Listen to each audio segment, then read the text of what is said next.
What's up, everyone? It's Dakota, and today I'm back with another sweet deck in the Pioneer format. This one being really kind of a staple of the format since the inception of Pioneer.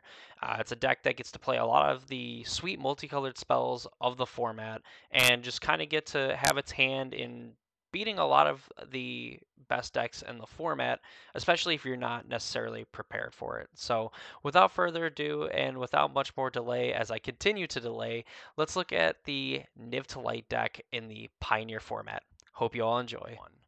So here we have the niv-to-light deck for the Pioneer format, but really quickly before I jump into it and I get way too deep into this deck, I want to thank everyone who has decided to subscribe to the channel here in the last few weeks. The growth has been insane and it just makes me want to make more and more videos every day. So I thank you so much for the people that have subscribed. And if you haven't subscribed yet, what the heck are you doing? I post different decks, deck decks every week. One deck for Modern, one deck for Pioneer. Here soon, I want to say even this week, that I should have some gameplay going up on some of the decks that I've already covered on the channel to try and catch up with some of the new decks that I'm going to be looking over each week.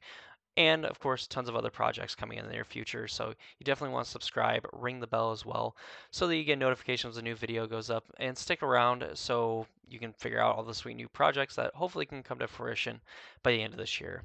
So enough shilling. Let's get into the niv-to-light deck. Niv-to-light has a very simple concept, I think, but definitely is a deck that is pretty hard to play if you're just starting to play the format. So niv-to-light is built around niv-mizzet Reborn. niv-mizzet Reborn says when it enters the battlefield, you reveal the top 10 cards of your library, and for each color pair, which color pair meaning like think of the 10 guilds of Ravnica, with those exact color pairs from among them, you choose those cards, put them into your hand, put the rest on the bottom of your library in a random order. Basically, this meaning that like if you get Toll's Mirror, you cannot get another card that is a green-white color combination. And I think this deck does a pretty good job of not even having like repeating color pairs. Kind of as I look through the deck list now, there probably is some that I'm missing and just glancing over, but it is what it is. So to start off, you have cards like Sylvan Caryatid that are hard to interact with. They're don't die to really any targeted removal because of the hexproof.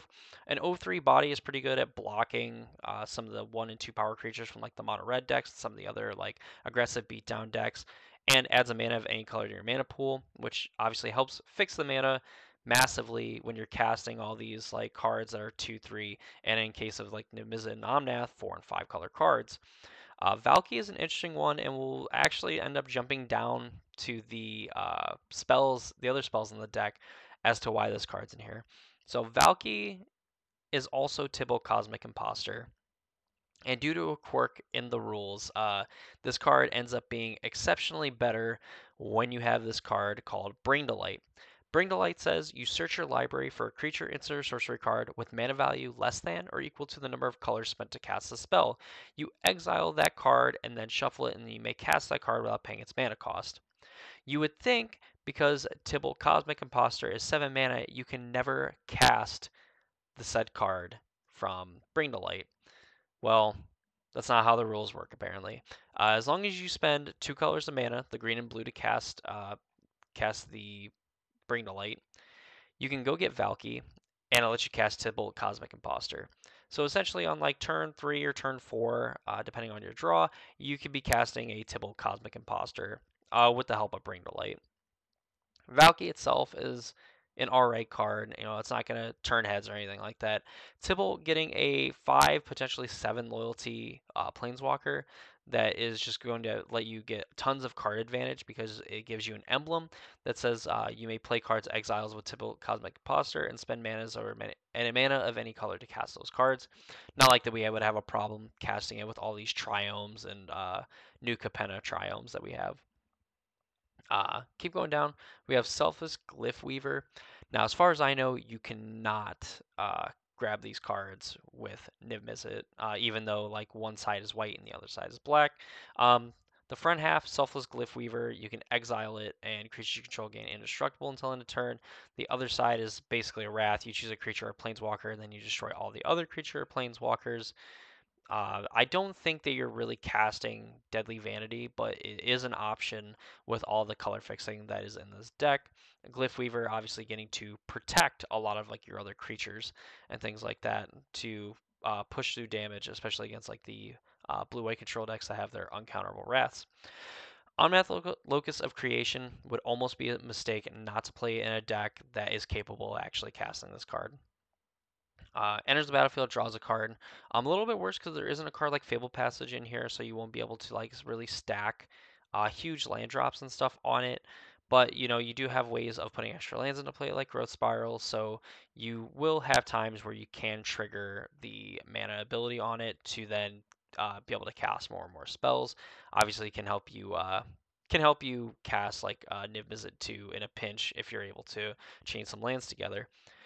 Then we have like a one of Scarab God and Tolsmir, Friend to Wolves.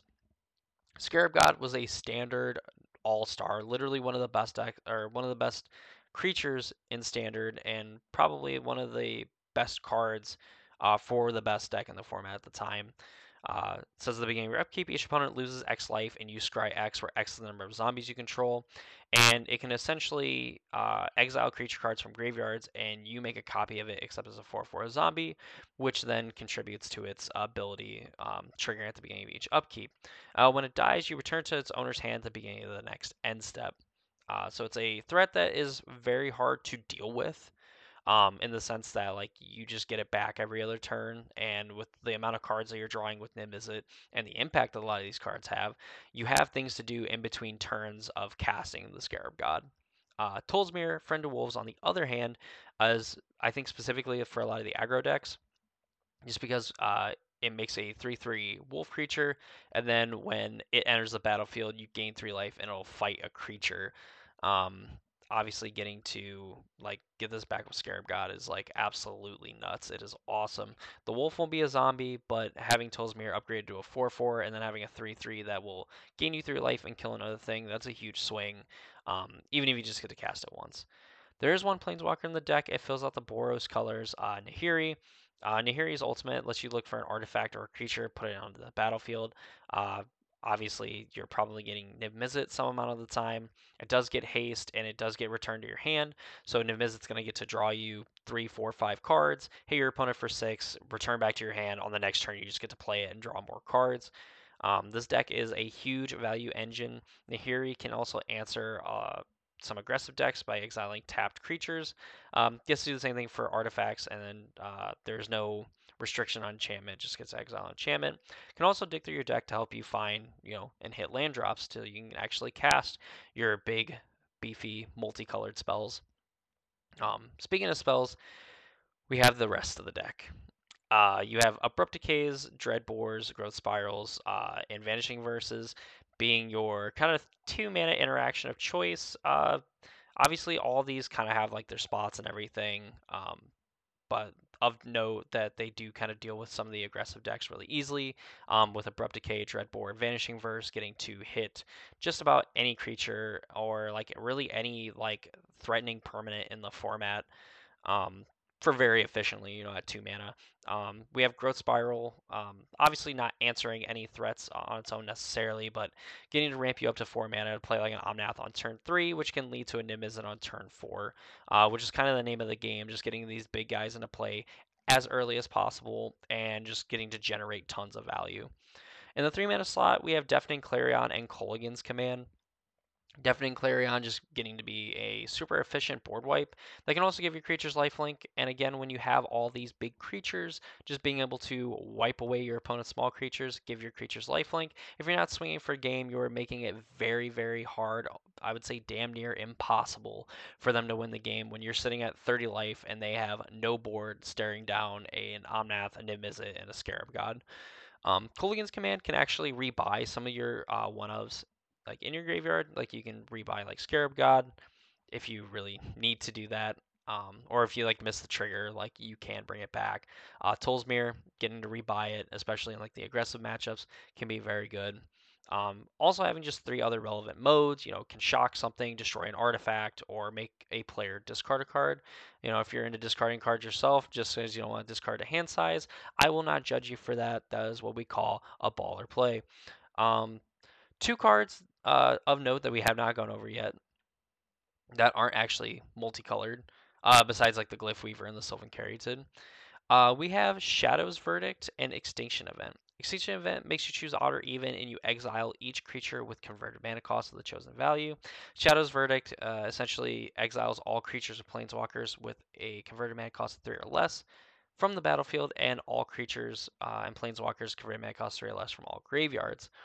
Obviously, not affecting us too much, especially with like our top end and things like that. And our one planeswalker doesn't get hit by it. But definitely annoying for some of the other like graveyard-based decks that might exist in the format. On top of like the aggressive decks, this is kind of like gets rid of everything, makes it hard for them to really get to beat you down, and gives you the time that you need to come out and win the game. The mana base is a ton of dual lands and a ton of triomes with like a mana confluence thrown in there. I tried looking through the deck list, and you just have a lot of these check lands like Sunpetal Grove and like Sulphur Falls and things like that.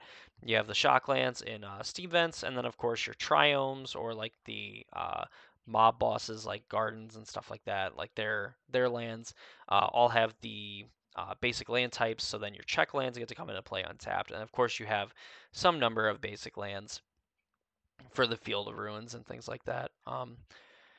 But yeah, nothing special about the mana base. Just getting to cast your spells is all it needs. It doesn't need any of the channel lands or things like that to get more value.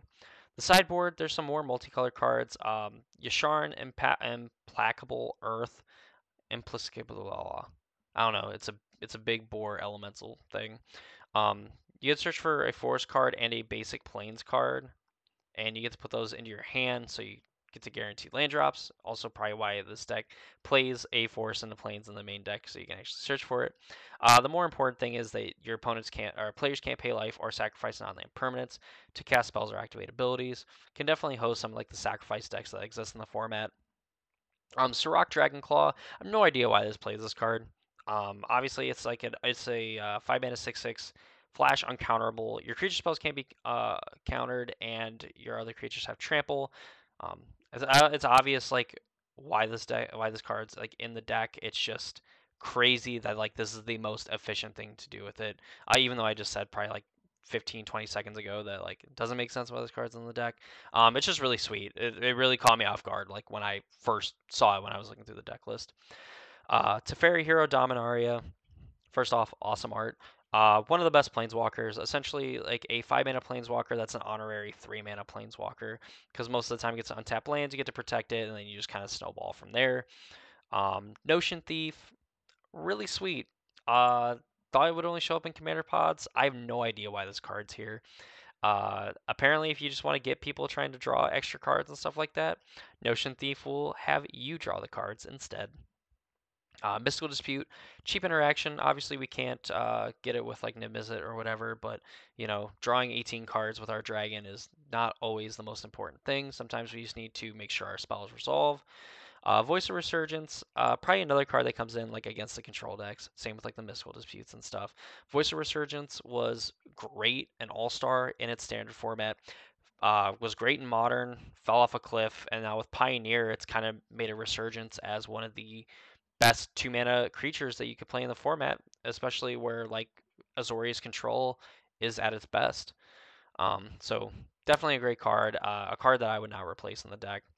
Dovin's Veto, just an uncounterable negate, and Thoughtseize because every deck needs Thoughtseize. Any deck that can play black needs Thoughtseize.